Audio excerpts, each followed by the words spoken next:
Okey, Assalamualaikum warahmatullahi wabarakatuh. Hari ini kita sambung sikit tentang hadis sahih. Okey, tahun 4 buka buku teks. Tahun 4 ni, buku teks.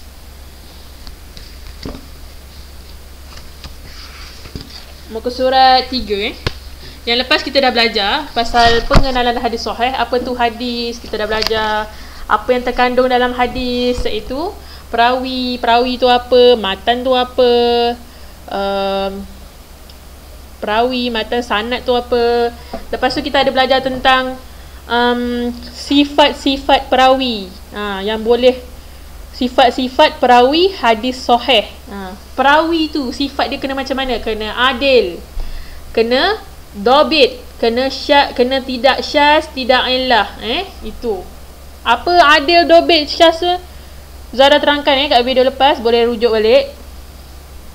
Okey, hari ni kita nak belajar tentang ciri-ciri hadis sahih. Lebih kurang je dengan yang lepas kita punya pelajaran. Ciri-ciri hadis sahih yang pertama, sanad yang bersambung. Maksudnya bersambung kepada siapa? Bersambung kepada Rasulullah sallallahu alaihi wasallam. Contohnya daripada Umar radhiyallahu anhu, daripada Ali bin Abi Talib, daripada Anas radhiyallahu anhu, Rasulullah sallallahu alaihi wasallam bersabda. Maksudnya riwayat dia tu, riwayatnya sampai kepada Nabi Muhammad sallallahu alaihi wasallam. Bukan maksudnya dia cakap, maksudnya diriwayatkan tu dari Nabi Muhammad sallallahu alaihi wasallam. Itu ciri-ciri yang pertama hadis sahih. Jadi mana-mana hadis yang tak bersambung sanad dia dengan Rasulullah sallallahu alaihi wasallam, makanya dia bukan hadis sahih. Okey? Melainkan ada sebab-sebab dan keadaan tertentu.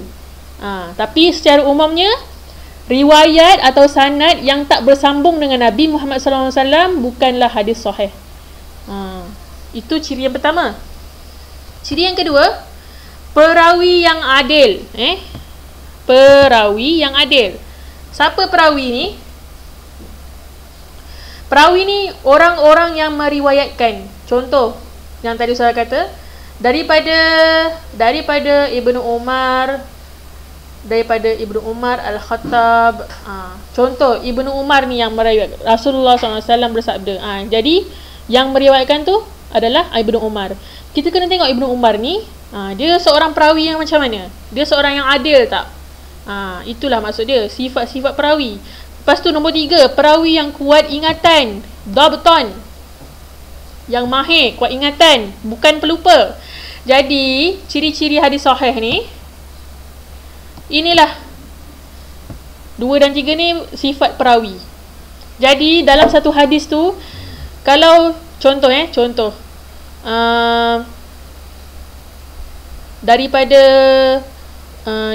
daripada Ibnu Umar radhiyallahu anhu, daripada Anas radhiyallahu anhu, kemudian daripada ada salah seorang daripada hadis-hadis tu, daripada perawi tu, seorang yang pelupa.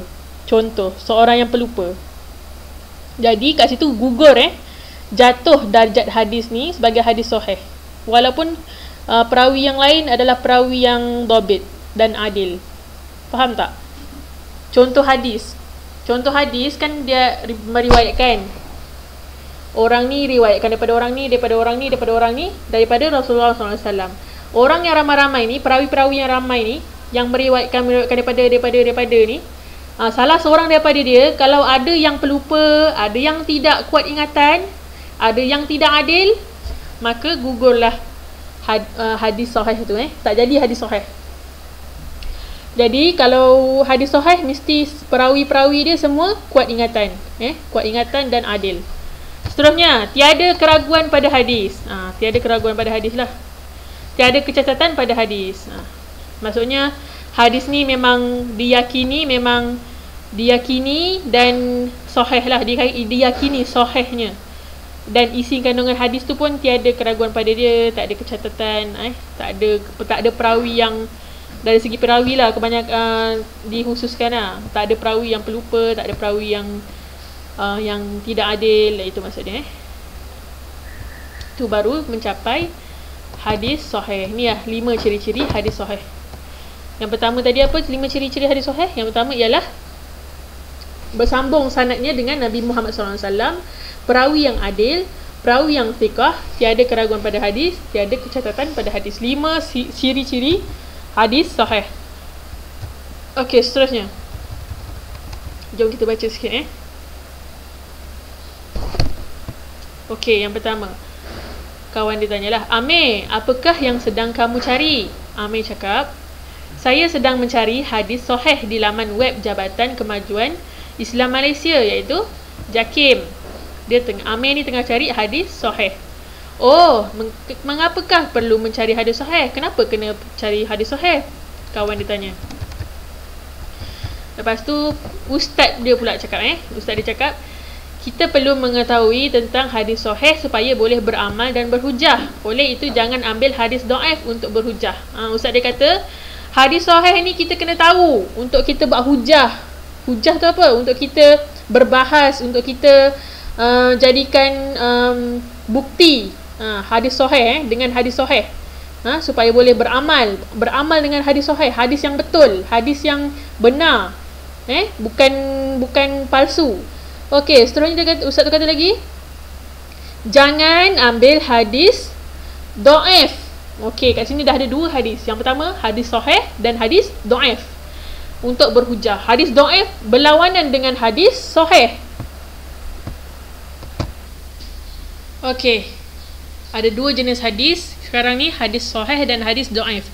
Hadis dhaif berlawanan dengan hadis sahih. Okey, jom kita tengok apa itu hadis dhaif. Apakah yang dimaksudkan dengan hadis dhaif? Okey, apa dia? Ustaz ni kata, hadis dhaif bermaksud sanad yang terputus. Perawinya pendusta. Pendusta ialah pelupa. Pendusta ialah penipu, pelupa dan lemah hafalan serta terdapat keraguan atau kecacatan pada hadis. Itu dia maksud hadis dhaif. Hadis sahih, sanad bersambung dengan Rasulullah SAW.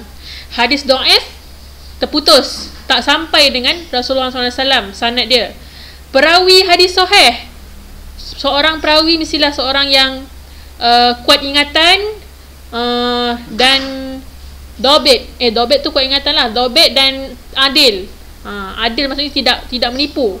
Tapi kalau hadis dhaif, perawi dia ada yang penipu, pelupa dan tak dobit. Tak kuat ingatan dia, lemah hafalan, pelupa. Okey, kalau hadis sahih, hadisnya tiada kecacatan dan keraguan. Tapi kalau hadis dhaif, ada kecacatan dan keraguan. Itulah beza hadis dhaif dan hadis sahih. Jom kita baca info. Hadis dhaif tidak boleh dijadikan dalil, namun boleh dijadikan rujukan. Contohnya digunakan untuk kelebihan beramal, boleh, iaitu fadilah amal. Boleh dijadikan kisah motivasi, boleh digunakan sebagai teladan. Okey, tak semua hadis dhaif boleh digunakan. Setengah je. Kalau mencapai syarat-syarat tertentu baru boleh beramal, boleh dijadikan sebagai kisah motivasi apa semua tu. Macam tu adalah panjanglah cerita dia, tapi tak apalah, setakat ni awak tahu yang ni je lah. Okey, Ustazah nak tunjuk perbezaan hadis sahih dan hadis dhaif secara terang. Okey, tengok sini. Ni. Hadis sahih dan hadis dhaif. Okey, sanad hadis sahih bersambung. Sanad bersambung dengan Nabi Muhammad SAW. Sanad hadis dhaif terputus, tak sampai dengan Rasulullah SAW. Maksudnya sampai perawi terakhir je. Contoh sahabat ke apa ke Okey, perawi hadis sahih dobit, kuat ingatan dan adil. Hadis dhaif, perawinya pelupa dan penipu. Okey. Keadaan hadis sahih, tiada kecacatan dan keraguan. Hadis sahih, hadis dhaif, ada kecacatan dan keraguan. Okey, hadis sahih boleh digunakan sebagai dalil hujah? Boleh. Hadis dhaif tak boleh. Itu bezanya Kepentingan hadis sahih, mengukuhkan keyakinan terhadap amalan. Bila kita beramal dengan hadis sahih, kita yakin, dalil dan hujah, menjelaskan tuntunan Al-Quran dan panduan kepada manusia. Itu adalah kepentingan hadis sahih. Okey. Itu saja. Terima kasih. Assalamualaikum warahmatullahi wabarakatuh.